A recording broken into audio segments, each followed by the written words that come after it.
और जब ये 2.5 किलो का हाथ किसी पर पड़ता है ना, तो आदमी उठता नहीं, उठ जाता। हाथ डालकर कलेजा खींच लूंगा आराम को। अशरफ अली, अशरफ अली, अशरफ अली, अशरफ अली। अगर सातों एक बाप के हैं तो रख, नहीं तो कसम गंगा मैया की घर में घुस कर मारूंगा, सातों को साथ मारूंगा, एक साथ मारूंगा। आपका पाकिस्तान जिंदाबाद है, इसे हमें कोई इतराज नहीं, लेकिन हमारा हिंदुस्तान जिंदाबाद था, जिंदाबाद है और जिंदाबाद रहेगा। ऐसे खिलौने बाजार में बहुत बिकते हैं, मगर इसे खेलने के लिए जो जिगर चाहिए ना, वो दुनिया के किसी बाजार में नहीं बिकता। ये मजदूर का हाथ है कातिया, लोहा पिघलाकर उसका आकार बदल देता है। मर्द उसे लेकर पैदा होता है। तुम्हारा ये सियासीपन तुम्हें भिखारी बना देगा। कटोरा लेकर घूमोगे, भीख भी नहीं मिलेगी। आवाज कहां तक जानी चाहिए? दोस्तों, बॉलीवुड में कमबैक तो बहुत से हुए, पर सनी देओल का कमबैक नहीं, सुनामी थी। साल 2023 से पहले सनी देओल ने पूरे 22 साल स्ट्रगल किया है एक सोलो हिट मूवी देने के लिए, लेकिन अपने करियर में घातक, घायल, दामनी जैसी कल्ट क्लासिक मूवी जो कई हफ्तों तक थिएटर्स में लगी रही थी, और गदर एक प्रेम कथा तो एक ऐसा तूफान था जिसने सारे रिकॉर्ड्स तोड़ दिए थे, और ये बॉलीवुड हिस्ट्री की one of the most successful movie मानी जाती। लेकिन फिर ऐसा क्यों हुआ जो सनी पाजी को इतना लंबा वनवास झेलना पड़ा? तो 2023 से पहले सनी देओल की लास्ट सोलो हिट मूवी थी इंडियन, जो 2001 में रिलीज हुई थी। उसके बाद ही सनी देओल ने मूवीज की like hero, love story of a spy, मोहल्ला अस्सी और भैया जी सुपर हिट, और ये तीनों क्लियर आइडेंटिफिकेशन थी बेकार स्क्रिप्ट्स की।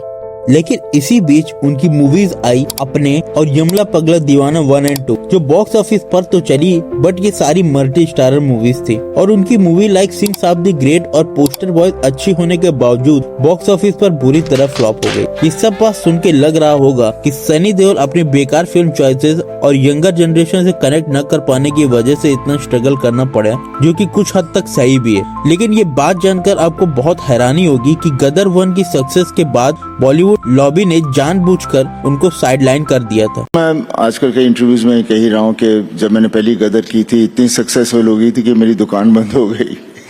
वरना सोचो तो घातक, घायल और दामनी और जीत जैसी कई फिल्में देने के बाद भी मीडिया ने उन पर बड़े बड़े आर्टिकल्स नहीं छापे, और पीछे क्लियर रीजंस थे कि वो एक बाकी स्टार्स के जैसे उनके पास कोई पीआर टीम नहीं है। ऊपर से सनी देओल काफी शाय एक्टर हैं, तो बॉलीवुड इवेंट्स, पार्टी और इंटरव्यूज में ज्यादा नहीं दिखते, जिससे मीडिया को उनसे गॉसिप नहीं मिलती थी।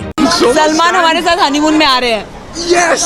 इसीलिए सनी देओल स्टार्टिंग से ही मीडिया फ्रेंडली स्टार नहीं रहे, पर रीजन चाहे कुछ भी रहे हों, लेकिन 2020 आते आते सनी पाजी सिर्फ मीम्स, ये गरीब की माँ क्यों बैठा है और नॉस्टैल्जिया तक ही सीमित रह गए थे। लेकिन इतने सेटबैक के बाद 2023 में आती है गदर 2, जिसके रिव्यूज तो अच्छे नहीं आए। VFX, better cameras, better technicians होने के बाद भी सेकंड पार्ट का एक्शन फर्स्ट से खराब लगता है। गदर 2 में वैसा कुछ भी नहीं है। इस बार फिल्म पॉलिटिकल एंगल से जीरो है। कहानी लिखी है वो माथे से रगड़ रगड़ के लिखी है, क्योंकि माथे पे लिखा था चूतिया। तो कहानी फिल्म की एकदम ठंडी है, कुछ भी नया नहीं है इसमें। और अगर इस मूवी का नाम गदर 2 नहीं होता, इसके अंदर अगर सनी देओल नहीं होते ना, तो फिर बाकी बची हुई जितनी पिक्चर है वो हीरोपंती 2, राष्ट्र कवच ओम, सत्यमेव जयते 2 इन्हीं की कैटेगरी में आती है। लेकिन सनी पाजी के फैंस को रिव्यूज से क्या लेना, वो तो ट्रैक्टर लेकर निकल चुके थे गदर 2 देखने के लिए। और नेगेटिव रिव्यूज मिलने के बाद भी मूवी ने सिर्फ 24 ही दिनों में 500 करोड़ का कलेक्शन कर लिया, और फास्टेस्ट ग्रोइंग 500 करोड़ करने वाली फिल्म्स में गदर 2 उस वक्त नंबर 1 पे थी। गदर 2 ने हिंदी में 625 करोड़ का और वर्ल्ड वाइड 691 करोड़ का कलेक्शन किया था। लेकिन इस मैसिव कलेक्शन के बाद भी सनी पाजी के हेटर्स ने तो कहा कि गदर 2 तो सिर्फ नॉस्टैल्जिया के दम पर चली है, इसको कमबैक थोड़ी बोलेंगे। लेकिन फिर गदर 2 के बाद आई मूवी की सिंपल सी स्टोरी थी, लेकिन सिर्फ और सिर्फ सनी देओल की वजह से मूवी ने 120 करोड़ का कलेक्शन किया। इसके बाद रिसेंटली सनी पाजी की मूवी आई बॉर्डर 2, और अगेन नेगेटिव रिव्यूज मिले। तो ये 3 घंटे 20 मिनट की पिक्चर है, पूरी मूवी एक कैश ग्रैब है। ये वर्ल्ड की पहली वॉर फिल्म है जहां पाकिस्तानियों ने हमारा स्क्रिप्ट पूरा होने दिया डायरेक्टर के हिसाब से, फिर जाके उन्होंने परमिशन ली कि चलो हमला करें कि आगे भी कुछ करना है तुमको। बट मैं बोल रहा हूं कि बहुत ज्यादा एक्सपेक्टेशन मत रख लेना। इट्स अ डिसेंट मूवी, बहुत एक्स्ट्राऑर्डिनरी ऐसा कुछ नहीं मिलेगा आपको। लेकिन दोस्तों फिर वही सनी देओल के फैंस के रिव्यूज से उतना ही नाता है जितना पाकिस्तान का टेररिज्म खत्म करने से। और इन्हीं फैंस की वजह से बॉर्डर 2 ने अब तक 440 करोड़ का कलेक्शन ऑलरेडी कर लिया और ये 2026 की पहली सुपरहिट फिल्म बन गई है। इसके अलावा सनी पाजी की आने वाली फिल्मों का लाइनअप भी बहुत तगड़ा है। सनी देओल के आने वाली फिल्म्स में बात करें तो नंबर 1 पे आती इक्का, जिसका अनाउंसमेंट टीजर ऑलरेडी आ चुका है, जिसमें उनके साथ अक्षय खन्ना भी देखने को मिलेंगे।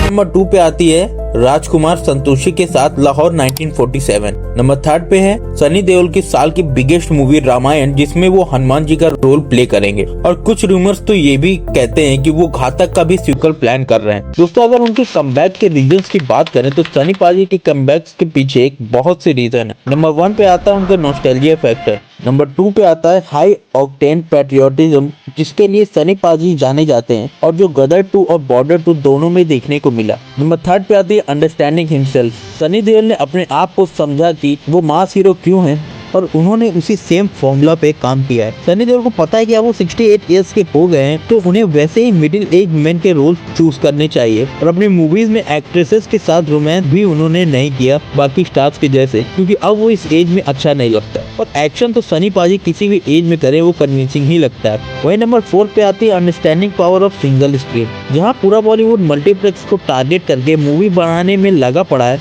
वहाँ सनी पाजी ने सिंगल स्क्रीन को टारगेट किया जहाँ ज्यादातर ऑडियंस रहती है। और गदर 2 ने वापस से बहुत से सिंगल स्क्रीन थिएटर्स को रिवाइव किया है। तो दोस्तों ये था हमारा एक छोटा सा वीडियो सनी पाजी के डाउनफॉल और कमबैक के ऊपर। अगर ये वीडियो आपको थोड़ा भी अच्छा लगा हो तो वीडियो को लाइक, शेयर और हाइप कर देना और कमेंट सेक्शन में अपना ओपिनियन देना मत भूलना। और अगर ऐसे और वीडियोस देखना चाहते हो तो चैनल को सब्सक्राइब कर लो और बेल आइकन प्रेस करना मत भूलना। बाकी मिलते हैं अगले वीडियो में, तब तक के लिए जय श्री राम।